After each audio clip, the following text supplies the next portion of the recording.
I name you Peacebringer. Peacebringer. Huh, I kinda like the sound of that.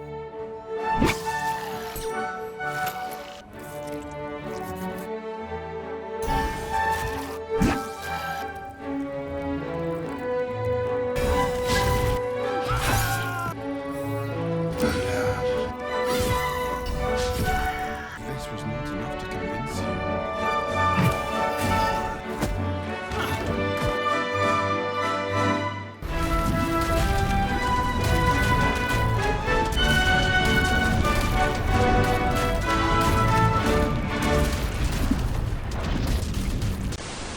Before the video starts, I have a confession. Since the last episode, I became monetized. Needless to say, the money has changed me. Your attention is now a resource that I can harvest, grind into a fine powder, and give to the big red man. In exchange, a representative from YouTube will come to my house and throw a handful of loose change in my face before spitting in my eye and calling me a good boy. What I'm trying to say is thanks to everyone who watched the last video and said nice stuff in the comments. In the future, when I'm attending the equivalent of YouTuber Diddy parties, brought to you by Mr. Beast, I won't forget you, and I will make sure to write your name on the sign-in sheet. Baldur's Gate 3, a game, a viable alternative to real-world human interaction, and in today's episode, an exercise in peace. In the words of Gandhi, "Nah man, I didn't sleep with those kids, you got the wrong guy." My journey starts out at the entrance to the Underdark, but I'm not the same sexually frustrated drow that you once knew. I've improvised, I've adapted, god damn it, I'm overcome. Example 1. The old mammal TV would have walked straight into this obvious trap. The new, enlightened, non-pedophilic mammal TV shoots this lever with a crossbow to open the door from a safe distance. Now, was this gate actually there to protect me from this minotaur? Maybe. Once I killed said minotaur, did I walk through the actual trap and have to short rest afterwards? Possibly. Did Gandhi actually sleep with those kids? I have no idea. Up the path, I perform a blood ritual to get a singing sword. During combat, I can now use an action to make it perform Verses of Hamilton. If this weapon had fallen into the wrong hands, it could have shattered the eardrums of millions. If I can prove that I never touched my balls, will you? That night when we make camp, Shadowheart and Lae'zel are fighting. Women can't even take a long rest without fighting, am I right, fellas? Please don't leave us. I don't want to come across like a woke asshole, but like, dude, women have it hard. I go to sleep and am woken up to Shadowheart standing over Lae'zel with a knife to her throat. I usually skip this part. Now, normally I would just let this play out because I think it's entertaining. However, my ethically dubious decisions in the last episode have left me with very few companions, so I convinced them to channel their fantasy racism towards those that really deserve it. You see those mushrooms? They look rather explodey. Past the mushrooms, we encounter more mushrooms, except these ones can talk. Their leader tells me of how a group of dwarves chopped up their mushroom babies. He asks me to go down to the lake and kill the dwarves. Now, in a normal game, you would be given two options. Either go kill the dwarves, or ignore the quest. However, in Baldur's Gate 3, I can just lie and convince him that I've actually already completed the quest. Spa gives me another quest to kill a guy named Nier and bring him his head. In the mushroom colony, we encounter an injured helpless gnome sporting an excellent pair of boots. Yo, what size are those? My size? I then go to sell the boots to a vendor. Is it racist if I ask him if he knows Dror Agzlin? Let me know down in the comments below if you think I'm a racist. It is my hope that my research will lead to liberation and peace for my people. POV, you are a conservative hobgoblin father who sent their kid to the Society of Brilliance, and he comes back talking about peace and liberation for his people. So my son Xavier is dead. Killed by the woke mind virus. We leave town and are ambushed by a drow and a horrifying hook horror. Once we kill them, I cast Speak Dead on the drow to find out what he was doing with the monster. However, this corpse doesn't want to talk to me because I killed his beloved. You know, sometimes when you cast Speak with Dead, you learn crucial information about the story. Other times, you learn that a guy was freaking it with a monster from the depths. Hook horror, now barbed for his pleasure. Further along, we encounter the missing husband of the dwarf woman from town. He says he needs a scroll of Misty Step to escape. However, he clearly harbors anti-drow sentiment. And I'm just sick and tired of people perpetuating the stereotype that all Lothsworn drow are evil villains. There is no place in Faerun for such intolerance. I'm kind of a hero if you think about it. We then make camp for the night. Bro, I got a notification you died. Apparently he's mad about a grove that's destroyed somewhere. I don't really know what he's talking about. So what, every time a mass murder happens, you just look for the nearest drow to blame? Not this time, pal. You know, if you think about it, I'm kind of a hero. At the lake, we talk to the dwarves who I allegedly already killed. Gek Cole tells me of a gnome that stole a pair of boots from his sergeant. Now, boot theft is something I take very seriously, so I fast travel back and kill the gnome. We then steal a boat to cross a lake, but are stopped by a ship of dwarves. Who are you? Who are you to question me?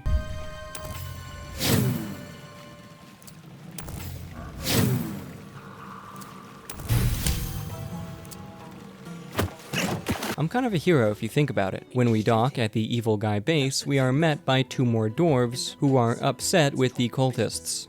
Your twat soul friend Nair caused a rockfall. Twat soul? Okay, that's kind of fire. Can I use that? Supposedly Nier, the twat soul I was sent to kill, caused a rock fall and has been trapped in a mining shaft. Further inside, my inability to pick anything other than the most escalatory dialogue choice immediately gets me in a fight with every hot single Dwagar in a 2-mile radius. Now these people are only temporarily hostile. This means that if I only use blunt weapons and knock them out, when they wake up, their brains will be scrambled just enough to where they will have forgiven me. All we need to do is not kill anyone, and we should be fine. Okay, all we need to do is not kill anyone else, and we should be fine. As I approach the collapsed mineshaft, Nier begins to speak to me in my head. Normally, I would not care, but he has the sassy dialect only spoken by the most evil drow. I use a barrel of smoke powder and blow away the rubble. Immediately, Nier begins to slaughter the deep gnome slaves. I immediately interject. Stop! No more innocents will die here today, Nier. Nah, I'm just kidding. We immediately start a fight with everyone else in the mining colony. Now, every fight in honor mode is a constant struggle between 2 opposing forces. On one hand, the subclass that I have chosen, Ranged College of Swords Bard, is widely regarded as one of, if not the strongest character you can make in the game, capable of trivializing honor mode. On the other hand, the power of this subclass is greatly minimized by the crushing weight of my own incompetence. Bro, why'd you slam it that hard? Here we can see that I position my character close to a pool of molten lava. This is very smart, but also very dangerous. From a safe distance, it will provide my character with a sense of warmth and comfort that reminds him of a warm summer's day. Now, if I were to not be at a safe distance, say if an exploding arrow pushed me into the lava, my character would immediately burn to death and die. Now, in a stressful situation, this is where my mind goes into overtime, calculating the most optimal tactical strategy. I have Shadowheart use her turn to heal my character. Now, I know what you are thinking, but your character is standing in lava. Won't he immediately just die? Anyways, we finish the fight, and Nier tells me to go to Moonrise Towers. Hey, Nier, before I leave, I was just looking at your Wikipedia page, and it seems like you barely show up in the rest of the game, and this is weird, but it says you drop an illithid tadpole that I can consume. Oops. Oh, that was weird. The OBS turned off for a second, and Nier was dead when it kicked back on. First an innocent New York financier, and now Nier. Absolute... Why do bad things happen to good people? Anyways, I cut off his head and gave it to Spa. While wandering, we are jumped by Boulette, Predator of the Dark. Now, as far as bullshit legendary abilities go, this is certainly one of them. Boulette has 100 temporary HP. If an attack does less than 15 damage, it does 0 damage. Now, 15 damage doesn't sound too bad, except this sexual predator is resistant to piercing, slashing, and bludgeoning. That's like 90% of what my party does. But wait, there's more. After it gets attacked, it can immediately retaliate with an AoE bleed. My strategy for this fight was to perpetually stun him and hope to whittle him down. After expending most of my party resources, we got him down to 150 out of 162 hit points before he burrows underground and flees from combat, which was very smart of him as we were definitely totally going to win that fight. When we go back to the mushroom colony to sell my plundered goods, unfortunately, I accidentally click on this barrel stock. It would seem that this is frowned upon as every mushroom in the entire colony starts attacking me. To say that we gave them the business is an understatement. Unfortunately, however, I have now killed every vendor. The next day when we are exploring, we happen upon a group of rainbow trout worshipping a god named Bual. I convince the Murlocs that they worship a false god and that I am the real Bual. Immediately they turn on their false god, but afterwards, instead of praising me, they start praising Maclumpa? Fucking Maclumpa? I purged the heretics of their earthly form. One might say that this was a little heroic. Next, we come to a large arcane tower. Now, call me a cave dweller, but I will quite literally never use critical thought to try and figure out a puzzle on my own. At the top of the tower, we encounter a group of robots. No, it's not what it looks like, I promise. Lae'zel, quick, he's distracted. Ice this flanker. Afterwards, I break a stool in pieces. The leg of this can be wielded as a club, turning me into an Olympic powerlifter, somehow. Now that the Underdark has been cleansed of all sentient life, we can begin to wander through the mountain pass. Before we can actually start adventuring though, Lae'zel stops the party to say that she finds me efficient and dominant. And you know, it's about goddamn time somebody notices. I tell her that I have always wanted a hot Githyanki girlfriend, and she tells me she is just trying to hit. Perhaps one night soon, I will come to your bunk and take what is mine. No, officer, I was quoting Lae'zel from critically acclaimed game Baldur's Gate 3, I promise. Anyways, when I awake, Lae'zel is fully clothed and says, okay, see ya. The next morning, while adventuring, the whole party starts talking about how we did it. Lae'zel says she might even let Astarion get a crack too. Guys, I'm starting to not feel very special. They were beneath me at times, but also above me, and standing at certain points. This is what happens when you let degenerate Europeans make your video games. Across the zipline, we come across a group of gnomes being harassed by Githyanki. Yo, he did the thing from the game with the guy. Anyone else feel like running? Right? At the locked door to the Githyanki stronghold, my dream visitor, you know, the short leprechaun-looking fella, tells me to stay away and to turn around. In hindsight, I should have listened. In the monastery, we enter into combat with a group of kobolds where half of them are passed out from drinking the wine reserves. Here I have a plan. Alcohol is flammable. Barrels of alcohol are very flammable, so I have Astarion run in with a ball of fire to sling it at one of the barrels, hopefully starting a chain reaction that finishes the kobolds before they have a chance to even strike back. Now, one would think that this barrel contained more alcohol. Unfortunately, it was actually just harboring another kobold. At this point in the game, these welfare-collecting kobolds stand no chance against my party's weaponized amorality. Did that barrel just slurp? And frankly, I just don't understand why he chose to hide. Look at this quest giving on, motherfucker. Bet you wish I would just go in there and do your quest. At the entrance to the Githyanki creche, I convince the guard that I am an unmatched killer. Trust me, you want me as your ally. We come across a Githyanki teacher scolding a child for not taking his combat training seriously enough. He then asks the crowd for someone to duel this Githyanki youth to the death. Naturally, I volunteer. However, in a stunning act of bravery, the Githyanki child drops his dagger in defiance. He won't be a part of the systemic violence embedded in Githyanki culture. What were we talking about? Anyways, I vandalize a portrait of the Githyanki god and talk to a dude named Varsh. Varsh runs the Githyanki hatchery where the new Githyanki hatch out of eggs. One of these eggs is a late hatcher, and the higher-ups are pressuring Varsh to squash the egg and be done with it. I convince him to give me the Githyanki egg. What do I plan to do with it? I have no idea. I have already eaten breakfast, and I'm not sure I'm ready to be a father. Finally, we come to the reason I came here in the first place. The Vathisisk. Zacisk?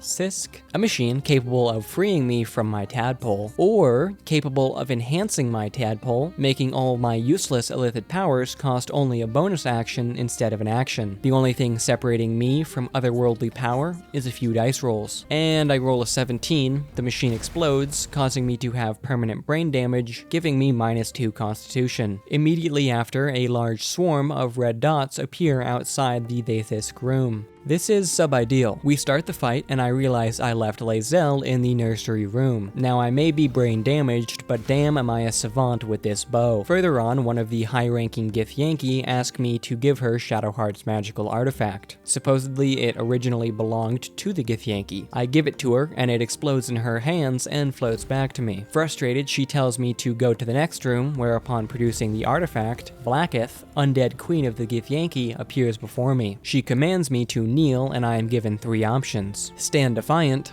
wave politely, or do as she says and kneel. Now, let's pause for a sec. I have seen many posts on the Baldur's Gate 3 subreddit of people who sass Vlaakith in their honor mode runs, and she instantly kills them. But I also can't just kneel, it's not in character. So I give Vlaakith a hilarious yet respectful wave.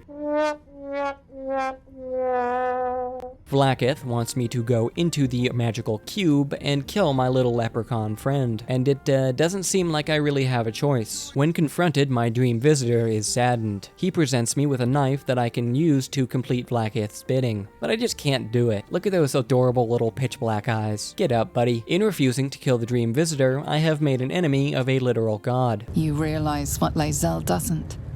Whatever the outcome of your visit to the astral prism, Vlaakith had no intention of letting either of you live. That bitch. Between the machine exploding giving me brain damage and Vlaakith telling me to kill my guardian leprechaun, I am getting pretty sick of all of these Githyanki. Hey Tadpole, search classical music to commit mass murder to.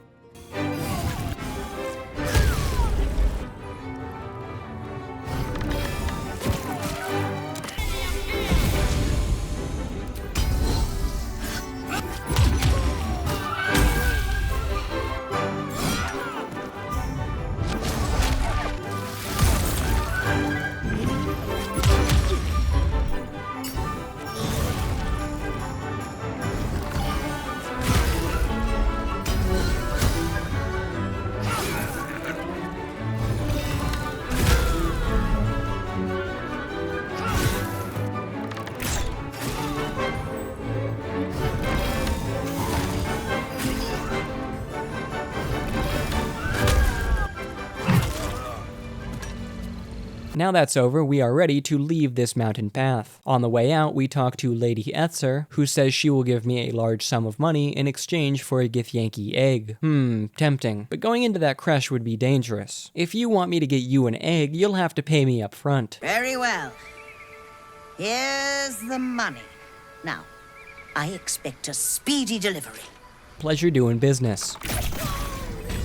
We go to rest once more before progressing to Act 2 and entering the Shadow-Cursed lands. That night, we are visited by Kithrak Voss, a high-ranking Githyanki. He comes to us with a scheme on how we could defeat Vlaakith. Will we be able to journey through the Shadow-Cursed lands and defeat a literal god? Will we learn the mystery of the brainworms and uncover my shrouded past? Will Lae'zel finally let me be on top for once? Or will Honor Mode stomp out my YouTube channel in its infancy? Find out in a couple weeks, maybe a month.